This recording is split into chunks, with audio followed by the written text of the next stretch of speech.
2022 সালে আমি আনুমানিক 2022 সালে বাড়িতে আসি।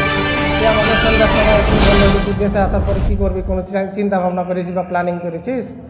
আমাকে মোহাম্মদ খায়রুল ইসলাম বাবু বললো। আমি বলছি না, আমার তো কোনো চিন্তা ভাবনা নাই, ওরকম আমার কাছে ইও নাই। তো বলছে যে তাহলে আমি ডাচ বাংলা ব্যাংক নিচ্ছি, তুই তাহলে শেয়ার নে, প্রত্যেক মাসে হয়তো একটা কিছু পাবি, তাহলে ওইখান থেকে তোর অন্তপক্ষে বাড়ির অল্প হলেও কিছু হেল্প পাবি তুই। তা আমি বললাম যে আমি অশিক্ষিত, আমি তো কিছুই বুঝি না এইসব ব্যাপারে, কোনো রকমের রিডিংটা পড়তে পারি বাংলা। তো বলছে যে তোকে কিছুই করতে হবে না, একটা কর্মচারী রাখবো। দিয়ে বলছে যে আমি ঠিক আছে, তাহলে আমি চিন্তা ভাবনা করে দেখি। পরে রাত্রে চিন্তা ভাবনা করলাম যে ঠিকই যদি 6-7 হাজার টাকা পাই মাসে, তাও আমার কাছে বহুত অনেক কিছু আমার পরিবারের যোগান দিবে। তারপরে চিন্তা ভাবনা করলাম, পরে তাকে বললাম, তো বলছে যে এখন 3 লাখ টাকা দিলেই হবে, 6 লাখ টাকা খরচ হয়েছে।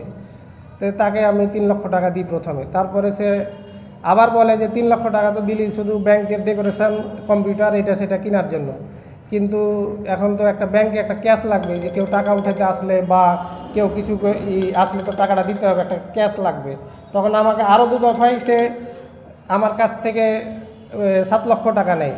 পরে আমি বিদেশ যাওয়ার পরে বলছি এতে হচ্ছে না, এই সব হয় না, আরও শর্ট ক্যাশ, তো আমাকে আরও 2 লাখ টাকা দে। এখন তো আমি 10 লাখ টাকা দিয়ে তাকে বেকায় দেয়। তারপরে তার কথার চাপে আরও 2 লাখ টাকা দিই। কিন্তু তারপরে 2-4 মাস যায়, আমি ওকে বলি যে কই কিরে দোস্ত, কয় টাকা হলো, দে আমাকে মুনাফা দে। ও টাল বাহানা করে, কোনো কিছু আমাকে 1 টাকাও দেয় না। পরে আমি খোঁজ খবর নিয়ে দেখি যে সে হুন্ডি ব্যবসার সাথে জড়িত।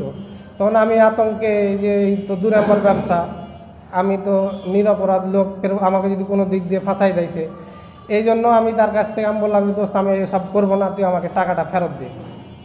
তো সে টাকা ফেরত দিতে অস্বীকৃতি জানায়। পরে আমি টেনশানে দুশ্চিন্তায় দিন কাটাতে কাটাতে আমি প্রায় 1 বছর পর দেশে আসি। এই সবাই মুরব্বি টুরব্বি নিয়ে গিয়ে 2 দফায় 7,90,000 টাকা দিয়েছে। বাকি টাকা 1 মাস পরে দিব বলেছে, কিন্তু চাইতে গেলে তো বিভিন্ন হুমকি ধামকি দিচ্ছে। আমি এখানে একাই অসহায়, আমি আমার নানার বাড়ির পাশে 1 কিলোমিটার পরে আমি একাই বাসা করেছি, আমার আত্মীয় স্বজন কেউ নাই। এখন কত টাকা করে? এখন আমি প্রায় 4 লক্ষ টাকা পাবো, 4,10,000। মোহাম্মদ এনজাদুল হক, স্থায়ী ঠিকানা গৌরীশঙ্করপুর, 5 নং শক্তিপীঠ ইউনিয়ন। তাই সব কাগজপত্র আমার নামে করলাম। আমি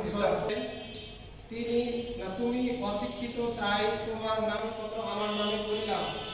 আমি সরল মনে তাকে বিশ্বাস থেকে আরো 2 লক্ষ টাকা হাতিয়ে নেন।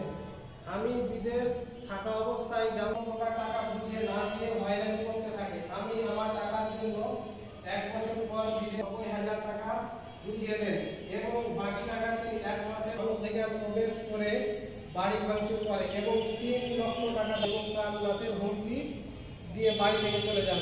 আমি ভয় ব্যাংক এবং এশিয়া ব্যাংকের কর্মচারী মোহাম্মদ খায়রুল ইসলাম। আমি এর মিথ্যা সংবাদ সংগ্রহের তীব্র নিন্দা ও প্রতিবাদ করি।